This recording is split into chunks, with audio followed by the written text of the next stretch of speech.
That might be upsetting to some of you guys. And by the way, you know, for certain titles on YouTube, I might even use the term passive income, but I'll make it very, very clear very early on that it does not exist. And by the way, this is coming from someone who owns multiple software companies, which are meant to be passive. You know, software, you just build it, you invest the money, you build it, and then it just grows and grows. Yeah, that's not really the reality. I have an e-commerce brand, Gadzhi. It's another one of those things where it's e-com, it's passive income. Ladies and gentlemen, no, it's not. And I even ran an advertising agency for 6 years. And I'll tell you, that was probably about as close to passive as I've ever gotten. And I'll tell you in just a second why that is. And by the way, this trickles all the way down to even real estate. Look, real estate is considered the truest form of passive income. And even that, you have paperwork to deal with, you have tenants to deal with, you have a whole bunch of headaches to deal with, even with the truest forms of passive income. Now, you can either continue to live in fairy tale la la land, or you can watch the rest of this video and I will give you a clear game plan on how to achieve passive income, or at least in your mind where you perceive to be passive income. And I'll give you a 12-month roadmap on how to actually accomplish that. Now, to give you a clear understanding of what passive income is actually like, it's kind of like if you decide one day that you never want to have to deal with running low on toilet paper. So you decide you're gonna buy as much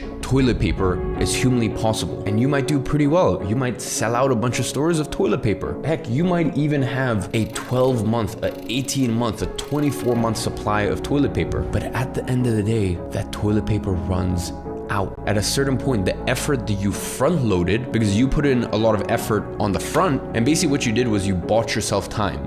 But eventually it's a ticking time bomb. So really what you're doing here with the idea of passive income is you're kicking the can down the road. Now, bear in mind, I'm not saying that that's not smart. I do many things in my businesses, which means that I'm basically buying myself time. I know that, hey, eventually this thing will break and I'm gonna have to come in and repair it, or I'm gonna have to give it my attention again. But because I've taken this action today, this week, this month, that basically buys me time. That means that I have more time before I have to think about it or deal with it again. So as I said, stick around because I'm gonna give you a full 12-month breakdown on how to actually accomplish this stuff.